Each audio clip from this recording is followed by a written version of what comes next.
Hello and welcome to today's show. I'm Lindsey Frances and this is Rich, Simple, Human. Today I'm sitting down with Lucy Chamberlain, and what's not only more exciting about today's episode is that we have got loads and loads of common connections, and that always makes me think, gosh, there must be a real purpose in this conversation. So if you're listening in, please know that this probably is for you, and please stay tuned because we're going to cover some really interesting topics. Lucy, welcome to the show. Thank you for making the time to be here. Thank you so much for having me. I'm so looking forward to this conversation, Lindsay. You know, Lucy, we're going to dive straight in because we're talking today about being human and we're talking about being conscious. And as I've said to you before, sophrology is the study of consciousness in harmony.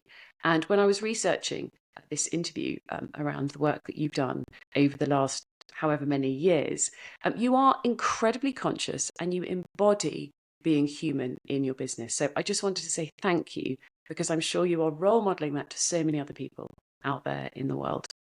Oh, thank you. That's a lovely compliment, and it's something I'm striving for. Yes, I can see how hard you've worked, both on yourself and in your business. And without further ado, I wanted to ask you, firstly, about your business, because you've been incredibly successful with C&C Search. You founded the business 20, however many years ago? Not quite. So I started my career in search and recruitment 27 years ago, and an intersection of factors happened in my life, and I decided to leave a firm I've been with for a long time and start my business. And that was 11 years ago in April. Yeah. That's incredible. So, for anybody that's starting out with a baby business, just hang on because it is worth it. And I think those first few years, I'm sure, Lucy, you'll remember as really Oof. hard. Wow. Yes.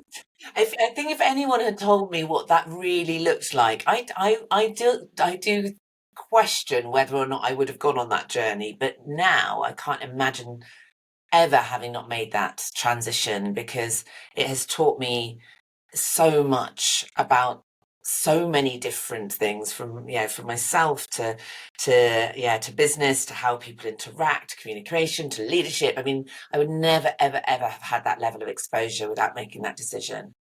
It's a huge decision, though. And I work with lots and lots of entrepreneurs, and I said to you, founders and exiting founders. And when we look at the Mm. statistics, of course, so many startups fail. I think it's something like 80% don't make it. And you have got the grit and determination to stay the course. So well done. And Thanks. I'd love you to share a little bit about how you've done that, because I see that you can understand the balance between the doing and the being. How have you managed to do that in your business and make it successful in a balanced way? Oh, I mean, gosh, I think that's a very big question, and I think it's something that all founders struggle with on a Mm. continuum, is how to create that balance between those two. And certainly for the first half of the business, I did not have that balance, and I think it was being so out of balance that's helped me to start to lean into that. I think in the end, you get sick and tired of being sick and tired about how you're feeling, how you're thinking, how you're acting. And I think from my perspective, I was ready to drop the masks I felt I needed to wear to succeed as a founder, or be taken seriously as a founder, or how to lead in my business. And I think most people that have been with me since the start of the business have known my authentic self, but all say I'm a very, very different leader now than I was when I started out.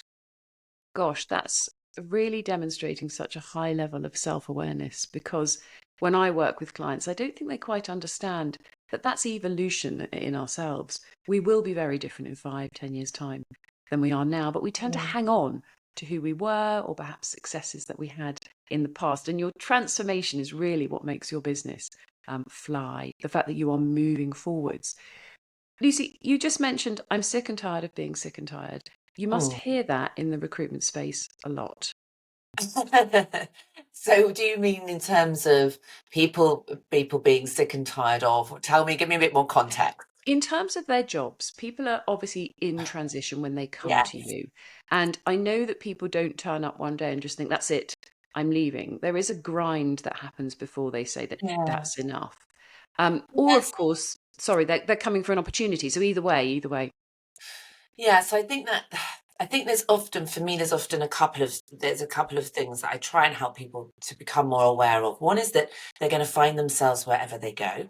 So is this an opportunity for you to look at areas of development that would enable you to find the joy in the work you're doing where you are right now?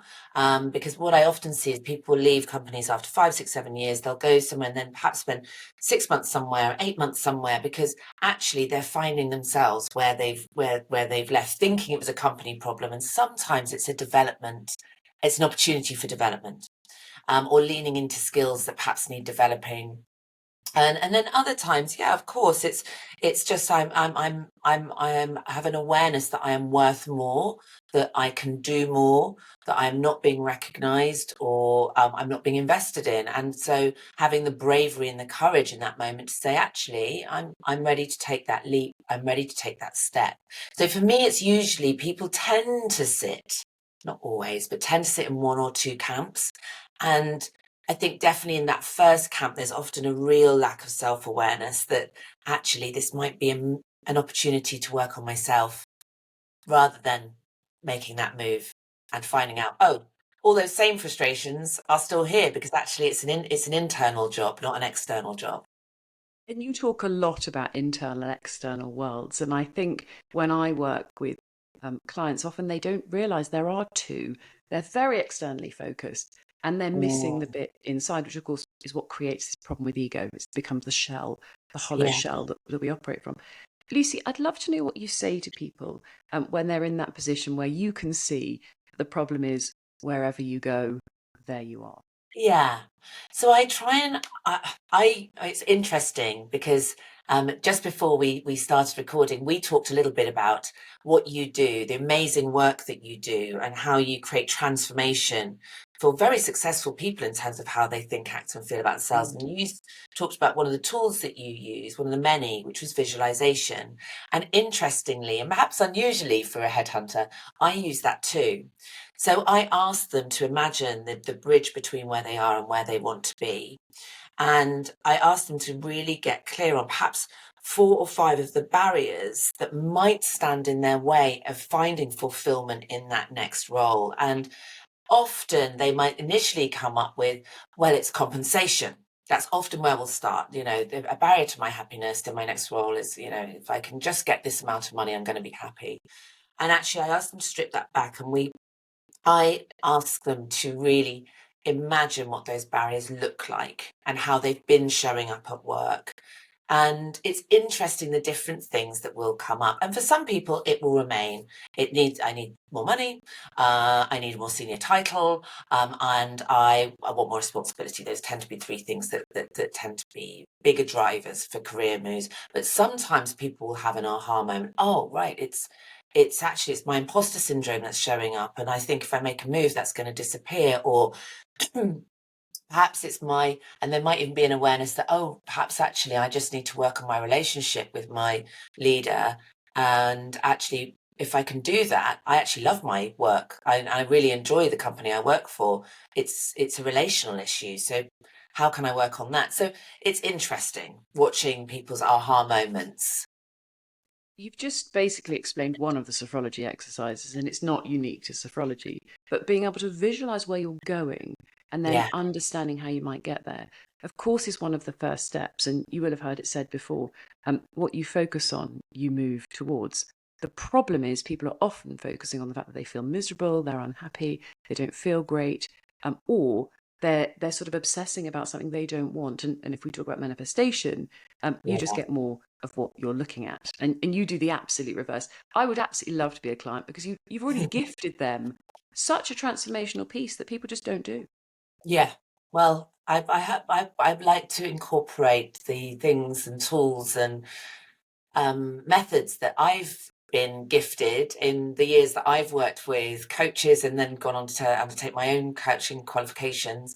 For me, that gives my work deeper meaning, purpose, interest, and of course means I'm referred a lot more to other clients and so on and so forth as a result, because of that depth of relationship that I build. Lucy, where did that interest or intrigue in this really quite radical way of working come from? I've always loved learning, always. And I am somebody that if I can feel it. If I'm not learning something, I can feel a little part of my soul sort of withering away. So I have to be learning something. And I think there was, for me, it was at the very beginning of COVID. I'd been my degrees in psychology. I had been I'd always an avid reader, podcast listener, but of course they call it shelf help for a reason. Most of it's great, but it's no great. It's no good if you don't. Nothing changes if nothing changes. So we can read a million books and wonder why we're still in the same stuck situation we're in, or thinking the same way, or not achieving what we want to achieve. But at the beginning of COVID, I had to do something to support the business, and I'd been doing some little bits and pieces of speaking before I moved into COVID, and ultimately I did not feel authentic. It took off, but I didn't feel authentic, and I didn't want to go and get. I mean, you can get a coaching qualification in 3 days. Mm. You can go and coach without any qualifications.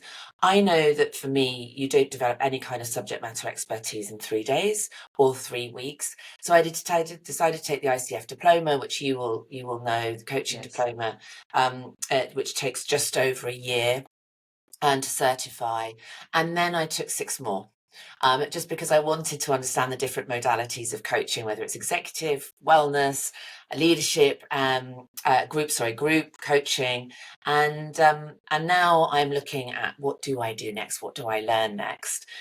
So that was the moment for me, is I wanted to be credible, and I didn't feel authentic in terms of what I was sharing, because I didn't feel I had that foundation, that scaffolding, and it really mattered. So ultimately, it's all of those tools that I've brought into my work and integrated into my work in terms of how I lead, and um, how I even how I go and pitch to clients has completely transformed.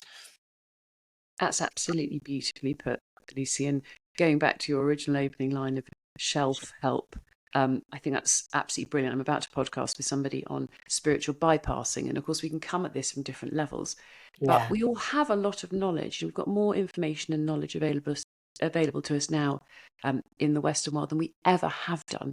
Does that make us better, happier, more successful? No, it doesn't.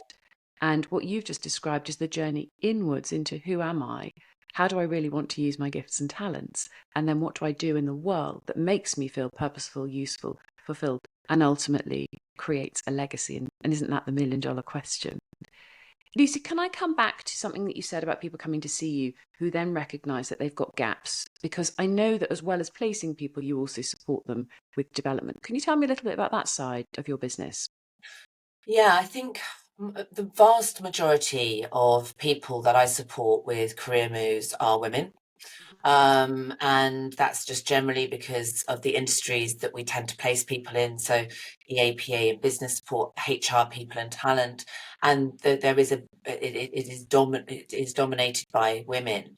And you might think, fantastic, that's an area where women are thriving, not just surviving. But the reality I've found is very, very much the opposite of that. And huge issues around confidence driven by inner critic, imposter syndrome. We all hear about this all the time, but actually the reality is it creates so many barriers to living a fulfilled and happy life. And that sense of self-trust, I have noticed a lot is lacking. And that ultimately was the drive or the catalyst to wanting to provide that support, provide that scaffolding, so that perhaps, and I have heard anecdotally, I have had that impact on people, that I have been able to unlock potential by helping people find their own tools, and supporting with those to bridge that gap. I can absolutely tell you that you definitely have unlocked that because of the way that you work. You are working very much in your intuition. You aren't leading, I don't think, with your head. You're leading a Mm. lot with your heart. And some people, especially some more egotistical male types, might be a bit sort of snooty and think, I don't know what you're talking about. But you know full well that when you're in your intuition and not in your clever head, that's really where everything comes together. And in your way that you've described how you work with clients, you're able to access that in them. I mean, that really is a gift that you've got. So well done for finding it. Well done for developing it and doing that inner work. You really massively encourage other people. Have you always been a cheerleader, or is this something that you've developed more over time? Well, I think I was a people pleaser. And I hope now I'm a cheerleader. And I think you can feel like a cheerleader when you're a people pleaser, but ultimately, of course, you're not. You are looking for validation, you're looking for belonging, you're looking for reassurance. And I hope that that has transitioned into genuine cheerleading, because genuine cheerleading, of course, also involves truth telling and encouragement, but also it has to be authentic. Whereas I think I was very, very, very good at sounding like a cheerleader, but actually needing something from my cheerleading. Now I hope I do it without needing anything in return. You just described that whole ego play. And as soon as somebody describes it, you know that they've already seen it and they're working on achieving that ego death, which, of course, is daily work. It comes back every day, doesn't it, to try and protect us? 100%. Every day, I 100%. think, I must buy that handbag or new car. It'll make me feel so much better. Yeah, Absolute nonsense. yeah.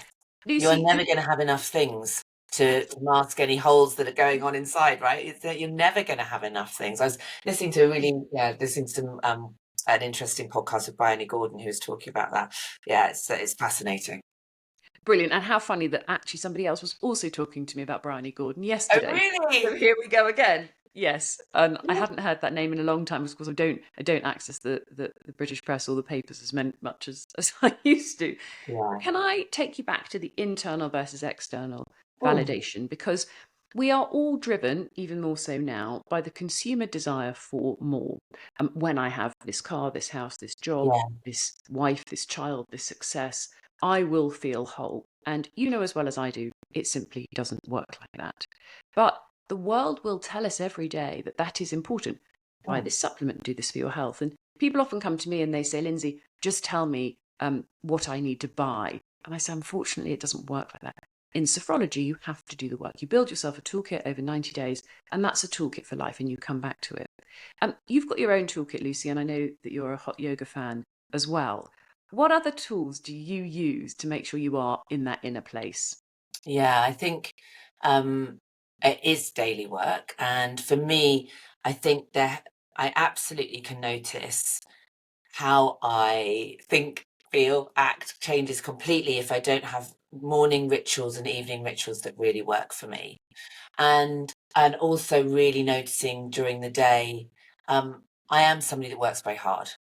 And for a little while, when I was doing this work, I thought that somehow working hard was a bad thing, because we were also being fed a lot of the narrative in the wellness industry, which is that you've got to have this incredible balance. You've got to be able to go for a walk for 2 hours at lunchtime. You should be finishing at 1 on a Wednesday, and that might work for some people, and that's okay, great.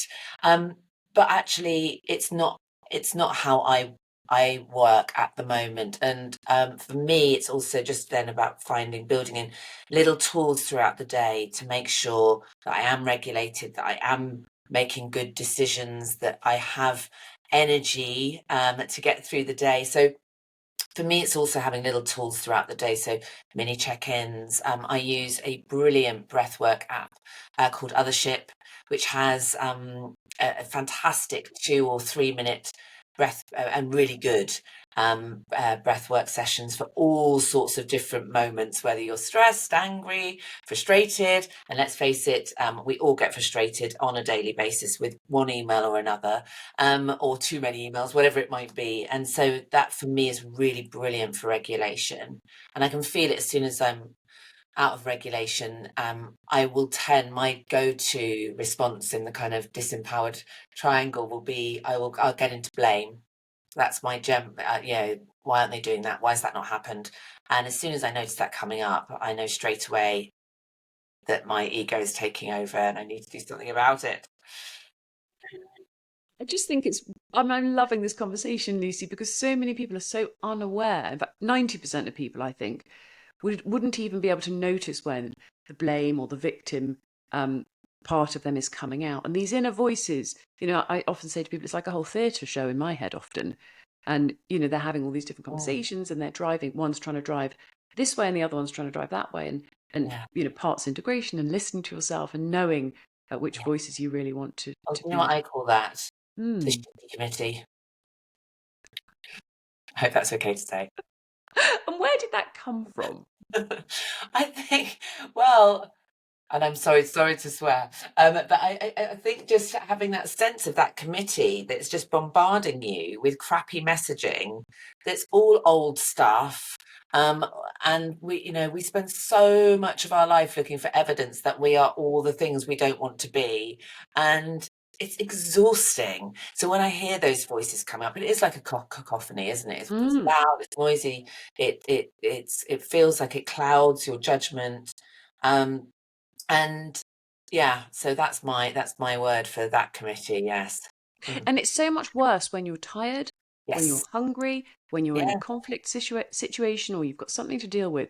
Those voices seem to get louder and it becomes more difficult to navigate what it is you're really trying to feel. They're trying to keep you safe, but it's like faulty wiring. Yes. They're desperately trying to keep you safe. And so, it's not something, it's now for me, those voices are not something I try and battle with. It's just like, getting curious. Rather than furious about feeling certain things or, oh gosh, that's that voice coming up again. It's that curiosity. And I think if you can get curious in those moments, you create that cognitive dissonance, right? So you create that separation between you and the thought. And also you create a bit of a pause. And that pause gives you the power of choice. Between every action and a reaction is a pause. And of course, we know that when we're not breathing properly and we're dysregulated, nervous system's firing too hard, heart rate variability is very low, we can't find a pause. It's almost impossible. Yeah, so true. It's essential. And as I've said to you before, I think we started the show, I use biometric wearable trackers. I use a lot of AI in my work. I'm evidencing to people, you're going far too quickly. You cannot park a car at 70 miles an hour. You've got to slow this down to be able to control the way you're reacting, to be purposeful and intentional about what it is you're really trying to feel before you know what to do, because you'll never get there. Lucy, you talk a lot about purpose in your business. You've obviously been through the certification process fairly recently, I think, for your organisation, and you're really driven to be open and transparent about supporting people. Tell me where the desire for that came from and how long that's sort of been on your radar, because this is not an easy place to be when you put your hands up and say, we really do want to be more ethical in how we work. I think I have seen a lot of companies in my industry and many others, I may or may not have worked for some too, where what they say they do and who they are completely different. And there's a lot of BS about, on people's websites, on what they put out there. And then you hear anecdotally, or you have worked in an organization where the reality is very, very different. And I think if I am to claim, and that word authentic has got so overused now, but if we are to say this is who we are in the world, for me, it felt very important that that had been scrutinised, that it was valid, that it was real. And so going through both the B Corp and W Corp process and certification, B Corp is like a forensic. It was a bit like being investigated by the FBI. I do have to say that. It's very invasive. And so no stone is left unturned. Even as a company owner, you share your bank statements with them. It is forensic. But what that means is that I absolutely know that we are attempting, because let's face it, there is no perfect company out there. There's no perfect person, no perfect business, but we are attempting to do the right thing all the time. For anybody that just felt the word scrutiny drop into their soul, this is a really interesting word, because when we are genuine and we've done our inner work, the word scrutiny almost sounds exciting.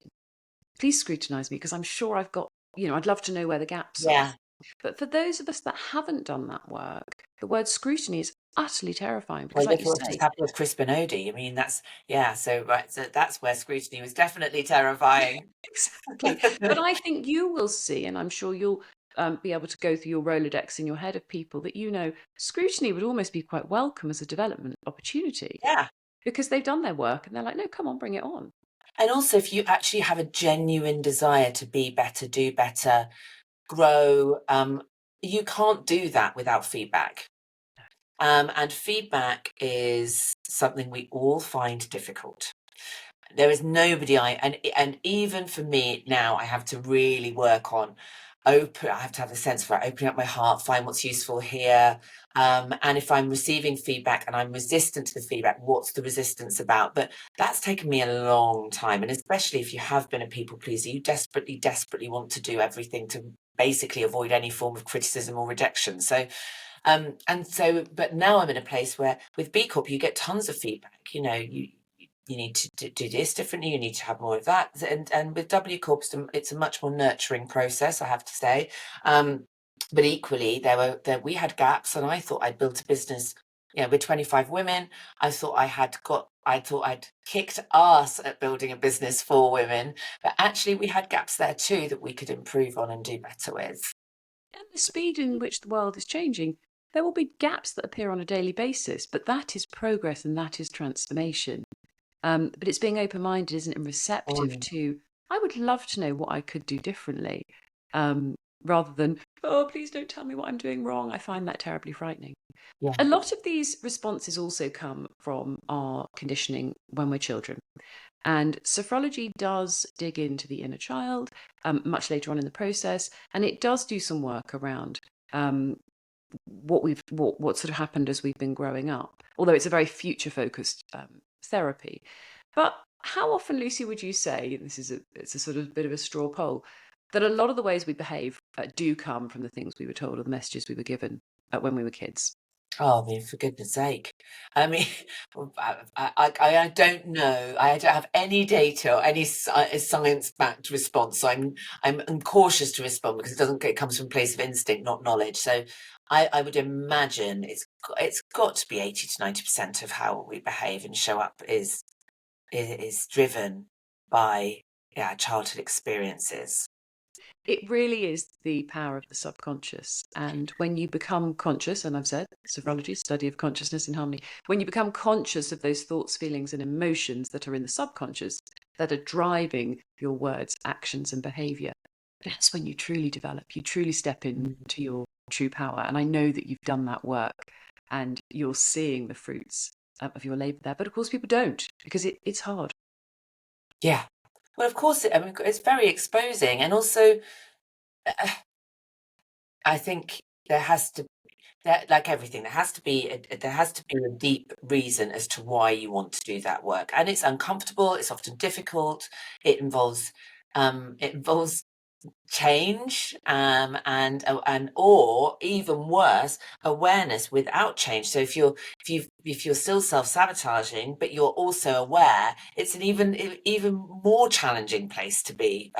Probably the worst of all worlds, really. So I think you have to have a deep commitment to wanting to do the work, to wanting to change, to or evolve is probably a better word than changing, and that commitment has to be the driver, because otherwise you wouldn't. Yeah, how would that happen without that deep commitment? And I can understand why lots of people don't want to do the work. No. There's a blissful ignorance around that, Well, because but they're yeah. pretty sure a new pair of shoes will solve the problem. Yeah, But yeah, yeah, yeah. Well, that's the bombardment of messages we get on a daily basis. Now we can click on something on Instagram. It can be here in 24 hours. And if you're feeling a bit, it's exactly the same as food, eating, scrolling, shopping. It's all that numbing of feelings, right? And trying to mask what's really going on.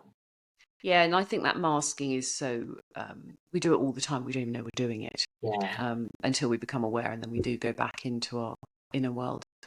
Lucy, can I change direction a little bit and ask you about something that's coming up a lot with women, about women underestimating themselves or under. Um, so let me tell you where this came from. I Yeah. was recently at a very, very interesting event where people were talking about women making business proposals or pitches, and men always coming in with much more ambitious figures, and women being much more realistic. And it was a roundtable discussion about why this is.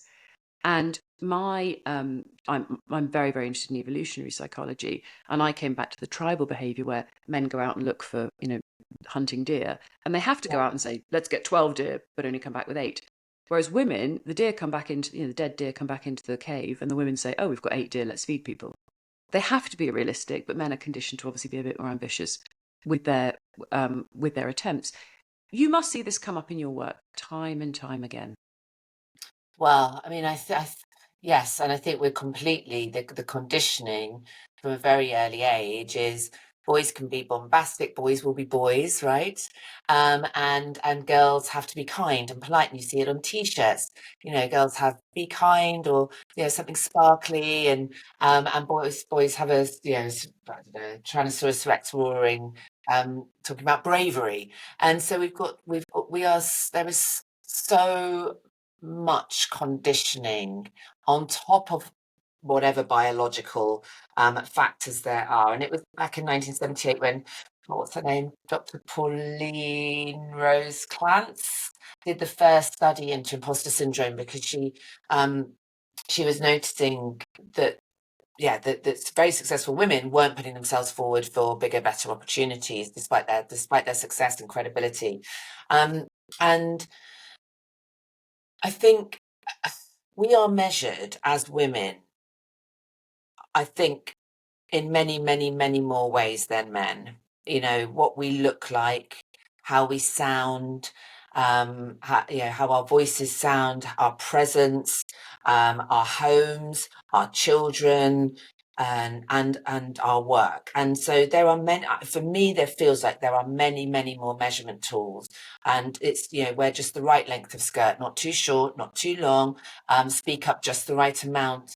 How it's all of the things that we all know. Women are aggressive, men are assertive. It's so the measurement factor, I think we are often unaware of, and that's why we think all the time. I mean, it's also why the wellness industry is worth a gazillion billion pounds, is because we think if we buy the supplement, or we have the home, or our children are I don't know, budding lawyers, doctors, whatever it might be, that we've suddenly ticked all of these societal boxes, and then we'll be acceptable, and then we can do the thing. Whereas I don't believe, and I want to be careful with this, but I don't believe men have the same amount of measurement on a daily basis. I think they just are. I think they have a tough time around what's acceptable for them to express, and then it's how successful they are. Well, we have another 20, that, and I think it's very, very, very exhausting. So incredibly complicated, like you just said. And as you're talking, I'm thinking, of course, we do live in this very complicated space where we've got all these hats and all these roles to wear and all these measurements that get applied. And you're right, the male measurements look a lot more simplistic, and this is a very complicated area, of course, but it does create an outpouring in women that doesn't allow them to be in their true power at all. Yeah, it's very, very, it's very, very challenging. Well, thank you for the work that you do in your space with encouraging women, with supporting them, with allowing them those opportunities, and perhaps even creating conversations that people just wouldn't have had in the normal arena, where they're looking for new roles, they're looking for development, they're looking for support. You do an amazing job at doing that, Lucy.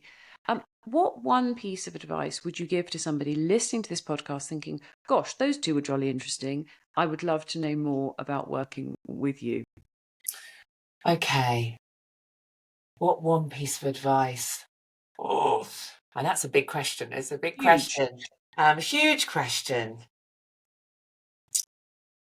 Okay. I do have a piece of advice that might be slightly counter to what we've just talked about. I would find out and explore, do you know what brings you joy? And if you don't, perhaps start to explore what that might look like and how you can bring more of it into your life and your work. And I don't think many of us really know what brings us joy anymore, because we're all human doings rather than human beings so much of the time. So that would be my piece of advice. I genuinely think that's where you'll have far more fun and have enjoyment in your life right now. And you can find me. LinkedIn is a super easy place to find me. If you put Lucy Chamberlain in, or Lucy Chamberlain PCC in, you'll find me straight away. That's amazing.